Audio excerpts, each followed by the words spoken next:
ಅದು okay fair enough ಅನ್ಬೋದು. But ನಿಮ್ಮಲ್ಲೂ ಇದೆ, ಎಲ್ಲ ಝೋನ್ಗೂ ಎಲ್ಲ ಇದರಲ್ಲೂ ಮಂಗಳೂರು ಆಗ್ಬೋದು, ರಾಯಚೂರು ಆಗ್ಬೋದು, ತುಮಕೂರು ಆಗ್ಬೋದು, ಮೈಸೂರು ಆಗ್ಬೋದು, ನೀವು ಕೂರ್ಗವ್ರು ಇದ್ದರೆ ನೀವು ಮೈಸೂರು ಝೋನ್ಗೆ ಆಡ್ಬೋದು ಅಥವಾ ಮ್ಯಾಂಗ್ಳೂರು ಝೋನ್ಗೆ ಆಡ್ಬೋದು. ಸೊ ಶಿವಮೊಗ್ಗ ಝೋನ್ ಇದೆ. ಸೊ ಶಿವಮೊಗ್ಗ, ತುಮಕೂರು, ಈಗ ಚಿತ್ರದುರ್ಗ ಅವರಾಗಿರ್ತೀರ ನೀವು. ಸೊ ಚಿತ್ರದುರ್ಗ ಅವರಾಗಿದ್ದರೆ ತುಮಕೂರು ಝೋನ್ಗೆ ಆಡ್ಬೋದು. ರಾಯಚೂರಲ್ಲಿ ರಾಯಚೂರು ಝೋನ್ ಇದೆ. ಸೊ ಫೆಸಿಲಿಟೀಸ್ ಇದೆ, ಅದನ್ನು ಹೆಂಗೆ ಯೂಟಿಲೈಸ್ ಮಾಡ್ಕೊಬೇಕು ಅದನ್ನು ಸ್ವಲ್ಪ ಪ್ರಾಬ್ಲಿ ಇನ್ನೊಂದು ಸ್ವಲ್ಪ ಅದ್ರ ಮೇಲೆ ಲೈಟ್ ಹಾಕಿದ್ರೆ ಸ್ವಲ್ಪ ಇನ್ನೊಂದು ಸ್ವಲ್ಪ ಎಲ್ಲರಿಗೂ ಅಲ್ಲಿ ಲೋಕಲ್ಸ್ಗೆ ಎಲ್ಲರಿಗೂ ತಿಳಿಸ್ಕೊಟ್ರೆ ಅದು ತುಂಬ ಈಸಿ ಇರುತ್ತೆ. ಈ ಪ್ರೋಗ್ರಾಮ್ ಉದ್ದೇಶನೇ ಅದು ಸರ್, ಒಂದು ಲಾಸ್ಟ್ ಹಳ್ಳಿಗೂ ಅವ್ರಿಗೂ ಅರ್ಥ ಆಗಬೇಕು ಅನ್ನೋ ಇದರಲ್ಲೇ ಈ ಥ್ರೂಔಟ್ ಜೀರೋ ಇಂದ ಇಂಡಿಯಾ ಸೀರೀಸ್ ನಡೀತಾ ಇರೋದು. ಸೊ ಆ್ಯಕ್ಚುಲಿ ಈಗ ನಾವು ಏನು ಡಿಸ್ಕಸ್ ಮಾಡ್ತಿದ್ವಿ, ಫಸ್ಟ್ ಸ್ಕೆಡ್ಯೂಲು ಜೀರೋಯಿಂದ ಸ್ಟೇಟ್ ಆಡೋವರೆಗೂ. ಸೊ ಸ್ಟೇಟಿಂದ ಇಂಡಿಯಾ ಆಡೋರ್ಗೆ ಬೇರೆ ಸ್ಕೆಡ್ಯೂಲ್ ಮಾಡಬೇಕು, ಅದು ಮಾಡೋಣ.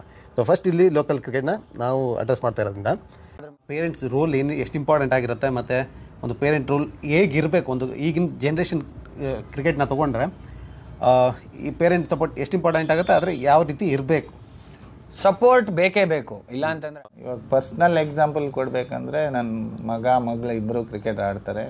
ಸಮ್ ಆಫ್ ದೆಮ್ ಲೈಕ್ ನಮ್ಮ ಮಗ is almost played the highest. Cricket start ಮಾಡಿದಾಗ ನಿಮಗೆ ಫಸ್ಟ್ ಬ್ರೇಕ್ ಥ್ರೂ ಅಥವಾ ಲರ್ನಿಂಗ್ ಸ್ಟೇಜಸ್ ನಿಮ್ಮ ಗೇಮ್ನ ಅಡ್ಯಾಪ್ಟ್ ಮಾಡೋಕ್ಕೆ ಟೈಮಲ್ಲಿ ಏನೇನು ಫೇಸ್ ಮಾಡಿದ್ರಿ ಪರ್ಸ್ನಲ್ ಆಗಿ, ನಿಮ್ಮ ಟೆಕ್ನಿಕ್ ಆಗಿರ್ಬೋದು, ಎಷ್ಟು ಟೈಮ್ ತೊಗೋತೆ ನಿಮಗೆ? ಜನರಲಿ ನೋಡು ಎಷ್ಟು ಬೇಗ ಅರ್ಥ ಮಾಡ್ಕೋತೀವಿ ಅನ್ನೋದು. ನಾನು ತುಂಬ ಇಷ್ಟಪಡ್ತಾ ಇದ್ದೆ, ಲೈಕ್ ಏನೇ ಬಂದು ಯಾರು ಹೇಳ್ಕೊಟ್ರು ಸೊ ಅದನ್ನು ಕಲಿತಾ. ಫಸ್ಟ್ ಬ್ಯಾಟ್ ಎತ್ಕೊಂಡಿದ್ದು ಯಾವ ಏಜಲ್ಲಿ? ಸೊ ಏನಿತ್ತು ತಲೆಯಲ್ಲಿ? ಏನೂ ಇರಲಿಲ್ಲ. ಏನಾಯಿತು, ನನಗೆ ಫ್ಲ್ಯಾಟ್ ಫುಟ್ ಆಗಿತ್ತು, ಒಂದು ಇಂಜುರಿ. 17 ಅನ್ಸುತ್ತೆ.